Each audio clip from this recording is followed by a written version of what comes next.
Before we dive into this incredible HFY sci-fi story, make sure to subscribe to the channel and hit the like button. Your support helps bring more epic tales of humanity's courage against the stars. And don't forget, share this video with a friend who loves sci-fi as much as you do. Picture this: a research station floating in the void, humanity's greatest achievement in galactic cooperation. Until it all went to hell. The Kepler 442b research station had been a shining beacon of hope, a place where different species worked together for the greater good. But then the Chantax declared total war on humanity and everything changed overnight. 3 days after their ultimatum, only one human remained aboard, Nurse Libi Morrison. While everyone else evacuated, she refused to abandon the critical patients in the medical bay. Because that's what humans do. We don't leave people behind, even when we probably should. Now let me tell you about the Chantax. These aren't your average space lizards, folks. We're talking about 8-foot-tall killing machines, armored scales that could deflect plasma rounds, claws that could slice through steel like butter. They looked at humans the way we might look at ants, annoying little creatures infesting worlds that should rightfully belong to apex predators. Complete evacuation in 6 hours. Commander Chen had ordered through the communicator, his voice tight with worry. The Chantax don't take prisoners, Nurse Morrison.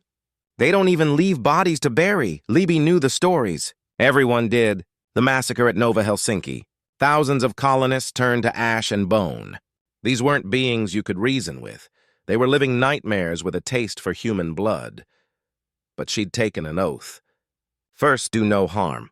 Protect life above all else, even if it meant dying alone on a doomed space station, and that's when everything went sideways. The fire alarm pierced the silence at 11:47 p.m. Libi ran through empty corridors, her footsteps echoing off metal walls like gunshots. Black smoke poured from the central laboratory. The heart of the station was dying, taking everything with it. That's when she heard them. Not roars of fury, but screams of agony. Through the toxic haze, she saw 3 massive shapes trapped under burning debris. Chantax warriors. The very beings who'd come to kill her were now caught in the explosion they'd never seen coming. Now here's where it gets interesting, because Libi Morrison had a choice to make. She could run. She should run. These creatures had murdered her 5-year-old daughter on Nova Helsinki. They'd torn apart her friends, her colleagues, everyone she'd ever cared about. Justice would be letting them burn. Damn humans, roared the largest one, his claws scraping uselessly against a titanium beam crushing his legs. Cowardly trap. It wasn't a trap, Libi whispered to herself, recognizing the damage pattern. Fusion reactor overload. The second Chantax was barely conscious, his green scales stained blue with alien blood. The third looked young. Too young to be on a war mission, really. And that's when Libi Morrison did the most human thing possible.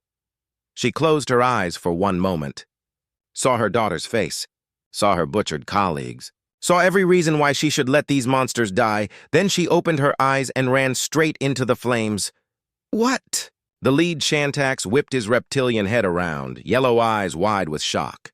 Human? My name is Libi Morrison. I'm a nurse, she said, quickly assessing their injuries with trained eyes. And you're hurt. Just kill us, hissed the leader. Crex, she'd learn later. We don't accept mercy from prey. Good thing I'm not offering mercy, Libi shot back, pulling out her emergency medical kit. I'm providing medical care. Big difference. Now watch this, because what happened next shows you exactly why humans are special. Where brute strength had failed, human anatomy prevailed. Her small hands moved with surgical precision, finding leverage points impossible for larger beings. Agile fingers worked at angles that massive claws couldn't reach. Why? Crex roared as she freed him from the debris. We're your enemies. We kill your species! Libi didn't answer immediately. She moved to the second Chantax, applying emergency dressings, injecting metabolic stimulants adapted for reptilian biology. Ironic that her xenobiology training, meant to save alien lives, was now being used on creatures who wanted her dead. Do you have family? She finally asked, treating the youngest one. Crex hesitated. Mate, 2 hatchlings. I had a daughter, Libi said simply. Lost her at Nova Helsinki. 5 years old. Golden hair like mine. The only sound was crackling flames and groaning metal. Then, "Why help us?" whispered the young Chantax. Libi finished stabilizing his wounds before answering. Because I'm human, and we humans have this weird habit of saving lives, even when we shouldn't. Especially when we shouldn't. The station was coming apart around them. Secondary explosions were getting closer. Time was running out. Can you walk? Libi asked.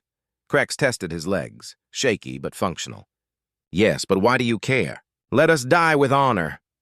Because, she said, helping the wounded youngster to his feet, enough people have died already, and maybe, just maybe, you'll go home and tell a different story about humans. So picture this. 3 of the galaxy's deadliest predators being led to safety by a 5'0" nurse. Through collapsing corridors they ran, Libi leading the way. She knew every shortcut, every emergency exit. The Chantax followed, their massive forms moving with surprising grace as they trusted this tiny human with their lives. They burst onto the evacuation platform seconds before the final collapse. Libi's shuttle waited. She'd programmed automatic departure just in case she didn't make it in time. Come on, she said, but Krex stopped her. We cannot. We are enemies. Our commanders... Your commanders don't need to know, Libi interrupted. Tell them you escaped alone, or tell them the truth. That a human nurse saved you because it was the right thing to do. And here's where the story gets really good. Krex looked at his companions. The young one was staring at Libi with something like awe. The second warrior nodded slowly, understanding passing between them. Perhaps, Krex said finally, we have underestimated humans. Perhaps. Strength isn't just about claws and teeth. Perhaps not, Libi agreed. She watched them leave in their military shuttle, 3 points of light disappearing into the stars. Then she activated her own transport, heading back to human space. But wait, there's more. Months later, when the Chantax surprisingly proposed a ceasefire, nobody understood why. Nobody except 3 warriors who'd returned home with a story about a small human who taught them that true strength sometimes means choosing to save rather than destroy. And somewhere among the stars, a nurse named Libi Morrison continued doing exactly that, saving lives, one at a time, changing the galaxy, one act of compassion at a time. Because that's what we do. That's what makes us human. When faced with our worst enemies, when every instinct screams for revenge, we choose mercy. Not because we're weak, but because we're strong enough to break the cycle of hatred. That's humanity for you, saving the galaxy one impossible choice at a time.